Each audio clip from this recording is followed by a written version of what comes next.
आज रात मुझे उस बाबा के पास जाना ही पड़ेगा। कहते हैं जो भी औरत वहां गई उसे बच्चा हो गया। दिल में बहुत डर है। समझ नहीं आ रहा कि बाबा मेरे साथ क्या करेंगे, लेकिन मजबूरी में जा रही हूँ। इतनी रात को तुम यहाँ क्यों आई हो? क्या मैं तुम्हारी कोई मदद कर सकता हूँ? मुझे बच्चा नहीं हो रहा है।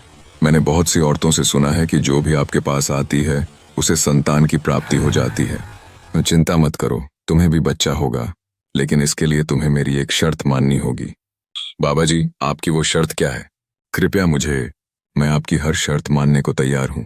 बच्चा हो या ना हो, आज के बाद मैं उस बूढ़े के पास दोबारा नहीं जाऊंगी। उसने मेरी कमर तोड़ दी है। मेरी बात ध्यान से सुनो। कल रात तुम्हें मेरे पास जरूर आना होगा, वरना तुम्हें कभी बच्चा नहीं होगा। यह कहानी एक खूबसूरत और जवान औरत की थी जिसका नाम काजल था। उसकी शादी को 3 साल हो चुके थे, लेकिन अब तक उसे संतान सुख नहीं मिला था। इसी चिंता में काजल ने बाबा मनोहर के पास जाने का फैसला किया। बाबा मनोहर ऐसे व्यक्ति थे जो रात के समय बनारस के पास एक सुनसान सड़क पर बनी अपनी कोठी में रहा करते थे। काजल अब उस खाली सड़क पर आगे बढ़ने लगी और बाबा मनोहर की कोठी की ओर चल पड़ी। रात के 12 बज चुके थे। सुनसान रास्ते से गुजरते हुए दिल में बच्चे की उम्मीद लिए वह आखिरकार कोठी के बाहर पहुंच गई। रात अपने आखिरी पहर में थी। चारों ओर घना अंधेरा और सन्नाटा पसरा हुआ था। इसी दौरान काजल ने कोठी के भीतर कदम रखा। अंदर बाबा मनोहर आग जलाए बैठे थे। जब वे अपनी मुट्ठी में कुछ लेकर आग में डालते तो चिंगारियां उड़ने लगतीं। यह दृश्य देखकर काजल के मन में ख्याल आया कि शायद सच में यह कोई बहुत बड़े बाबा। काजल बाबा मनोहर के पास जाकर बैठ गई। बाबा ने काजल की ओर देखा, कुछ पल तक उसे घूरते रहे और फिर बोले, शिव हो, शिव हो। हाँ बेटी, औलाद की कामना लेकर आई हो ना? यह सुनकर काजल चौंक गई। उसने हैरानी से कहा, मैंने तो कुछ कहा ही नहीं बाबा जी, आपको कैसे पता चला? बाबा मनोहर ने पास पड़ी झाड़ू उठाकर जमीन पर फेंक दी और गंभीर स्वर में बोले, मैं सब जानता हूं बेटी, मैं चेहरा पढ़ सकता हूं। तुम संतान की इच्छा लेकर आई हो, चिंता मत करो। यह सुनते ही काजल के चेहरे पर उम्मीद की चमक आ गई। उत्साह से उसने पूछा, तो बाबा जी, क्या आप मुझे बच्चा दिला सकते हैं? काजल को इतने पास देखकर बाबा मनोहर के मन में कुछ और ही भाव जाग उठे। उसने उसे सिर से पैर तक देखा और बोला, हाँ बेटी, तुम्हारा काम जरूर हो जाएगा। यह सुनकर काजल बहुत खुश हो गई। इसके बाद बाबा मनोहर खड़े हो गए और काजल के चारों ओर घूमने लगे। फिर उन्होंने वही झाड़ू उठाकर उसके सिर पर हल्की सी चोट की और बोले, ठीक है बेटी, इस समय तुम्हारे घर की स्थिति ठीक नहीं है, इसी वजह से तुम्हारे और तुम्हारे पति के बीच कलह रहती है। यह सुनकर काजल हैरान रह गई। उसने तुरंत कहा, जी बाबा जी, बिल्कुल ऐसा ही है, लेकिन आपको यह सब कैसे पता चला? इतना कहकर जैसे ही बाबा मनोहर रुके, उन्होंने काजल का हाथ पकड़ते हुए कहा, बाबा सब कुछ जानते हैं। काजल ने डर और उलझन भरे स्वर में कहा, हाँ बाबा, लेकिन आप मेरे साथ ऐसा क्यों कर रहे हैं? क्या मुझे सच में बच्चा मिलेगा? इसके बाद बाबा मनोहर ने आंखें बंद की और काजल की ओर फूंक मारी। तभी अचानक वे एक कदम पीछे हट गए। ओह प्रिय, तुम पर एक ताकतवर भूत की छाया है। तो यह सुनते ही काजल घबरा गई। अब क्या होगा बाबा जी? बाबा मनोहर ने गंभीर स्वर में कहा, डरने की कोई बात नहीं, हर समस्या का समाधान बाबा के पास होता है। वो कांपती हुई आवाज में काजल ने पूछा, लेकिन बाबा जी, क्या वह भूत मुझसे दूर हो जाएगा और क्या मुझे बच्चा हो जाएगा? बाबा मनोहर ने भरोसे के साथ कहा, हाँ प्रिय, तुम्हारा काम जरूर हो जाएगा, लेकिन इसके लिए मुझे बहुत मेहनत करनी पड़ेगी और तुम्हें मेरा पूरा साथ देना होगा। तुम्हें पूरी रात यहीं रुकना होगा और जो मैं कहूँ वही करना होगा। रोहित काजल ने बिना हिचक कहा, बाबा जी, आप जो कहेंगे मैं वही करूंगी, मुझे बस एक बच्चा चाहिए। इतना कहकर बाबा मनोहर ने अपनी जेब से कागज का एक टुकड़ा निकाला। उन्होंने उस कागज पर टेढ़ी मेढ़ी लकीरें खींची, फिर उसे पलटकर काजल को देते हुए बोले, ये लो प्रिय, यह एक खास ताबीज है, इसे संभाल कर रखना। तो फिर उन्होंने सिर हिलाया और कहा, शिव ही सब कुछ है। काजल के मन में आया कि बाबा सचमुच बहुत पवित्र हैं और शिव के सच्चे भक्त हैं। तभी बाबा मनोहर उसके और पास आए और बोले, प्रिय, अब हमें यहाँ से बहुत दूर जाना होगा, ऐसी जगह जहां कोई ना हो। यह सुनकर काजल थोड़ी घबरा गई, लेकिन फिर भी उसने कहा, ठीक है बाबा जी, चलिए। बाबा मनोहर ने झाड़ू उठाई, उसमें कुछ लकड़ियां बांधी और काजल को थमा दी। इसके बाद दोनों एक अंधेरे रास्ते पर आगे बढ़ने लगे। चलते चलते बाबा मनोहर काजल को देख रहे थे और मन ही मन मुस्कुरा रहे थे। कुछ देर बाद वे बनारस की आबादी से बहुत दूर एक सुनसान और बंजर जमीन पर पहुंच गए। काजल ने घबराकर कहा, बाबा जी, आप मुझे यहां कहां ले आए हैं? बाबा मनोहर ने शांत स्वर में जवाब दिया, प्रिय, तुम्हारा काम यहीं पूरा होगा। यह एक खास अनुष्ठान की जगह है, जहां मिट्टी है और कोई आसपास नहीं रहता। काजल ने चारों ओर नजर दौड़ाई। जगह सुनसान थी, लेकिन वह बाबा के साथ आगे बढ़ गई। बाबा मनोहर उसे उस बंजर जमीन के बीच ले आए और बोले, यहीं मिट्टी पर बैठ जाओ। काजल चुपचाप बैठ गई। तभी अचानक बाबा मनोहर उसके पास आए और झाड़ू जैसी चीज से उसके सिर पर हल्के हल्के वार करने लगे। साथ ही मंत्र बुदबुदाते हुए बोले, शिव शिव। हाँ, तुम पर जादू का असर है प्रिय। किसी औरत ने तुम्हारी खूबसूरती से जलन करके यह सब कर दिया है। यह सुनकर काजल ने तुरंत कहा, हाँ बाबा जी, ऐसी एक औरत है। बाबा मनोहर ने कहा, आंखें बंद करो और मिट्टी पर लेट जाओ। काजल डरते डरते जमीन पर लेट गई। बाबा ने लकड़ियां निकाली, आग जलाई और मुट्ठी भरकर कुछ उसमें डालते हुए बोले, शिव हो, शिव हो। काजल ने जैसे ही आंखें खोलीं, देखा कि बाबा मनोहर उसे घूर रहे थे। वे उसके पास आ गए और उसके शरीर के चारों ओर कोई अजीब सी क्रिया करने लगे, जैसे कोई जादू कर रहे हों। घबराकर काजल ने पूछा, बाबा जी, ये आप क्या कर रहे हैं? तभी बाबा मनोहर जोर से बोले, शिव है, शिव है। और धीरे धीरे उन्होंने काजल के पेट की ओर इशारा करते हुए वहां एक निशान बना दिया। काजल तुरंत उठकर बैठ गई और घबराकर बोली, ये क्या कर रहे हैं आप? बाबा मनोहर भी एक पल के लिए चौंक गए, फिर संभल कर बोले, प्रिय, यह सब तुम्हारी भलाई के लिए है। बच्चे के लिए तुम्हें 3 जगह निशान लगवाने होंगे। काजल चुप रही। बाबा ने फिर कहा, अब पलट कर लेट जाओ। काजल हिचकिचाई और बोली, बाबा जी, मैं क्यों पलटूं? इस पर बाबा मनोहर ने कठोर स्वर में कहा, बच्चा पैदा करना कोई आसान काम नहीं होता। सब्र रखो, बाबा मनोहर ने कहा। काजल हिचकिचाते हुए पलट कर लेट गई। बाबा ने थोड़ी सी मिट्टी उठाई और उसकी पीठ पर हल्के से फेरते हुए कोई मंत्र बुदबुदाने लगे। फिर उन्होंने जमीन पर बने घेरे की ओर इशारा किया और एक और प्रतीकात्मक निशान बना दिया। काजल के शरीर में अजीब सी सिहरन दौड़ गई। बाबा मनोहर के चेहरे पर हल्की मुस्कान आ गई। अब सब कुछ काबू में है, उन्होंने कहा। फिर बोले, अब सीधे बैठ जाओ। वो काजल उठकर बैठ गई। बाबा ने उसके माथे पर एक गोल निशान बनाया और गंभीर स्वर में बोले, यह आखिरी निशान तुम्हें नकारात्मक शक्तियों से बचाएगा और संतान का मार्ग खोलेगा। यह सुनकर काजल चौंक गई। अब और क्या करना होगा बाबा जी? कि बाबा मनोहर ने धीमी आवाज में कहा, बेटी, संतान के लिए गहराई तक जाना पड़ता है। इसके लिए धैर्य और मेहनत दोनों की जरूरत होती है। वह नकारात्मक शक्ति गंगा के किनारे इस रेतीले इलाके की गहराइयों में बसी है, बाबा मनोहर ने कहा। बेबस होकर काजल उनके पीछे चल पड़ी। कुछ देर बाद वे गंगा के किनारे उस सुनसान रेतीले हिस्से में पहुंच गए, जहां आमतौर पर कोई नहीं आता था।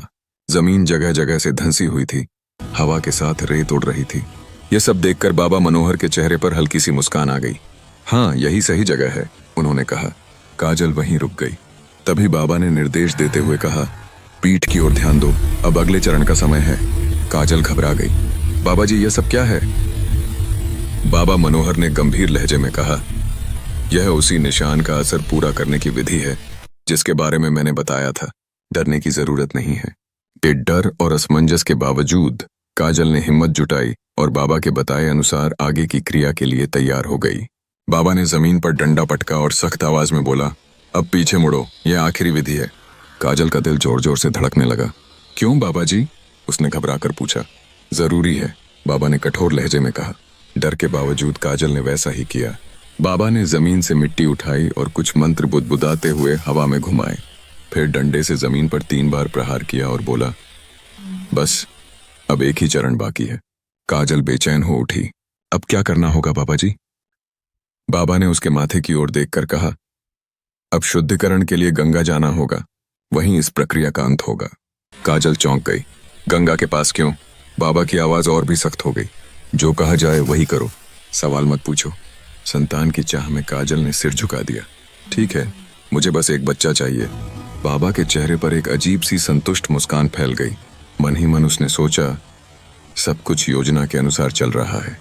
दोनों रेतीले इलाके से निकलकर धीरे धीरे गंगा के घाट की ओर बढ़ गए, जहां अंधेरा और रहस्य और भी गहराते जा रहे थे। जहां गंगा की लहरें जोर से टकरा रही थीं, वहां पहुंचते ही काजल का दिल तेजी से धड़कने लगा। बाबा मनोहर ने गहरी आवाज में कहा, डरो मत, 7 डुबकियां लगाओ, यही शुद्धिकरण है। एक काजल पानी में उतरी और निर्देश के अनुसार डुबकियां लगाईं। हर डुबकी के साथ उसका मन और ज्यादा घबराता गया। 7वीं डुबकी के बाद वह बाहर आई और बोली, बाबा जी, अब तो यह पूरा हो गया होगा। बाबा मनोहर ने सिर हिलाया, लगभग, लेकिन अभी एक बड़ी रस्म बाकी है, सबसे कठिन। काजल चौंक गई। और क्या करना होगा बाबा जी? यह अभी नहीं बताया जा सकता, बाबा ने रहस्यमयी लहजे में कहा। काजल और घबरा गई। कहाँ होगा यह? बाबा ने आसमान की ओर देखते हुए कहा, हिमालय में, वहीं यह प्रक्रिया पूरी होगी। तुम्हें बस वही करना होगा जो मैं कहूं। कुछ पल चुप रहने के बाद काजल ने कहा, ठीक है बाबा जी, मुझे बस संतान चाहिए। अब बाबा मनोहर के चेहरे पर हल्की सी मुस्कान उभर आई। मन ही मन उसने सोचा, असली परीक्षा अब शुरू होगी। रात और गहरी हो चली थी। दोनों गंगा घाट से निकलकर अंधेरे में आगे बढ़ गए, हिमालय की दिशा में, जहां रहस्य और अनजानी सच्चाई उनका इंतजार कर रही थी। हिमालय की पहाड़ियों तक पहुंचते पहुंचते रात पूरी तरह गहरी हो चुकी थी। चारों तरफ सन्नाटा था, ठंडी हवा चल रही थी। काजल का डर अब साफ झलकने लगा था। बाबा मनोहर ने कहा, डरो मत, ऊपर चढ़ो, यहीं आखिरी प्रक्रिया पूरी होगी। काजल हिचकिचाई, लेकिन आगे बढ़ गई। वह एक ऊंची चट्टान तक पहुंची। अब इससे आगे क्यों? उसने डरते हुए पूछा। बाबा की आवाज सख्त हो गई, जो कहा जाए वही करो, यह परीक्षा है। काजल किसी तरह ऊपर चढ़ गई और वहीं बैठ गई। बाबा भी पास आ गया। माहौल भारी हो गया। काजल को अब कुछ ठीक नहीं लग रहा था। उसका दिल जोर जोर से धड़कने लगा। अचानक बाबा का व्यवहार बदलने लगा। उसकी बातों में अजीबपन था। तुम्हें पता है तुम बहुत अलग हो, उसने कहा। काजल चौंक गई। यह कैसी बातें हैं बाबा जी? बाबा ने खुद को संभालते हुए कहा, यह परीक्षा का हिस्सा है। तो लेकिन अब काजल को समझ आने लगा था कि यह कोई साधना नहीं बल्कि धोखा था। बाबा की बातें और उसका व्यवहार डरावना होता जा रहा था। पहाड़ की उस ऊंचाई पर अंधेरे में काजल पहली बार पूरी तरह समझ चुकी थी कि वह एक बड़ी साजिश में फंस चुकी है। काजल ने थकी हुई आवाज में कहा, ठीक है बाबा जी, रस्म पूरी कर दीजिए। बाबा मनोहर के मन में कुछ और ही चल रहा था। अब इसे कोठी ले जाना होगा, उसने सोचा, वहीं सब खत्म होगा। ऊपर से उसने शांत स्वर में कहा, लगभग पूरा हो चुका है। आखिरी और सबसे महत्वपूर्ण विधि कोठी में होगी। काजल ने हिम्मत जुटाकर पूछा, और कितना बाकी है बाबा जी? बाबा हल्का सा मुस्कुराया, यह आखिरी चरण है, सवाल मत करो। दोनों पहाड़ी से नीचे उतरे। रात और गहरी हो चुकी थी। कुछ देर बाद वे फिर उसी कोठी तक पहुंच गए। अंदर जाते ही बाबा मनोहर ने दरवाजा बंद कर दिया और ताला लगा दिया। काजल कुछ पूछना चाहती थी, लेकिन बाबा चुप रहा। वह उसे एक कमरे में ले गया। जमीन पर उसने चाक से एक बड़ा सा गोला बनाया और बोला, इसके अंदर खड़ी हो जाओ। काजल ने डरते हुए वैसा ही किया। बाबा उसे एकटक घूरने लगा। फिर वह कमरे के कोने से पानी से भरी एक बाल्टी ले आया और उस गोले के बीच डाल दी। काजल चौंक गई। यह क्या है बाबा जी? उसका दिमाग जैसे सुन्न पड़ने लगा था। तभी बाबा मनोहर ने उसकी हथेली में लाल रंग का पाउडर डाल दिया। वह पाउडर पानी में गिरते ही घुल गया और पानी गहरा लाल हो गया। कमरे में अजीब सा सन्नाटा छा गया। माहौल और भी डरावना हो चुका था और काजल को अब पूरी तरह एहसास हो रहा था कि यह कोई साधना नहीं बल्कि एक खतरनाक खेल था जिसका अंत अभी बाकी था। काजल ने घबराकर कहा, अभी तो पानी बिल्कुल साफ था, यह अचानक लाल कैसे हो गया? बाबा मनोहर ने गंभीर स्वर में जवाब दिया, अब तो तुम्हें मेरी ताकत पर यकीन हो गया ना? ये डरी हुई काजल ने धीमे से कहा, हाँ बाबा जी। बाबा बोला, तो फिर संतान मिलेगी। अब जो कहूं वही करना। उसने आदेश दिया। अब आखिरी चरण है। गोले के अंदर लेट जाओ और आंखें बंद कर लो। काजल थकी और डरी हुई जमीन पर लेट गई। कमरे में सन्नाटा छा गया। बाबा मनोहर मुड़ा और उसे देखते हुए उसके चेहरे पर एक अजीब सी शातिर मुस्कान फैल गई। उसके मन में चल रहा था, अब सब काबू में है। उसी पल अचानक दरवाजे की घंटी जोर से बज उठी। बाबा चौंक गया। उसने हड़बड़ाकर दरवाजा खोला। सामने काजल का पति खड़ा था और उसके साथ पुलिस। यह देखकर बाबा के होश उड़ गए। काजल का पति अंदर आया और उसने काजल को उस हालत में देखा। उसी पल पुलिस ने आगे बढ़कर बाबा मनोहर को पकड़ लिया। बाबा चिल्लाने लगा, मुझे छोड़ दो, मैं कोई अपराधी नहीं, मैं तो एक बाबा हूं। लेकिन पुलिस उसे पकड़कर बाहर ले जाने लगी। काजल उठकर खड़ी हो गई। उसका शरीर कांप रहा था, चेहरा डर से सफेद पड़ चुका था, लेकिन अब उसकी आंखों में डर के साथ साथ राहत भी थी। आखिरकार सच्चाई सामने आ चुकी थी। उसके पति ने घबराई हुई आवाज में कहा, तुम यहां क्या कर रही हो? काजल यह सुनते ही रो पड़ी। बच्चे की चाह ने उसे किस हाल में ला खड़ा किया था, यह सोचकर वह टूट गई। उसका पति बेचैनी से बोला, क्यों? आखिर क्यों आई थी तुम यहां? सिसकते हुए काजल ने कहा, बाबा ने कहा था, रस्म के लिए। इतना सुनते ही पुलिस सब समझ गई। एक अधिकारी ने कहा, यह आदमी कोई साधु नहीं बल्कि एक धोखेबाज है। पुलिस बाबा मनोहर को अपने साथ ले गई। वह चिल्लाता रहा, लेकिन कोई उसकी बात सुनने को तैयार नहीं था। काजल का पति उसके पास आया और उसका हाथ थामते हुए बोला, अच्छा हुआ मैंने समय रहते शक कर लिया, वरना पता नहीं क्या हो जाता। उसने सख्त लहजे में आगे कहा, यह झूठा बाबा था, एक ठग जो लोगों की मजबूरी का फायदा उठाता था। काजल फूट फूट कर रो पड़ी और बोली, मुझे माफ कर दो, मैं समझ नहीं पाई। संतान की चाह में अंधी हो गई थी। कुछ दिनों बाद काजल ने पुलिस को पूरी कहानी विस्तार से बता दी। सबूत सामने आए और अदालत में सच साबित हो गया। आखिरकार झूठे बाबा मनोहर को उसके अपराधों की सजा मिल गई। यह कहानी यहीं खत्म हुई, एक सबक के साथ कि अंधविश्वास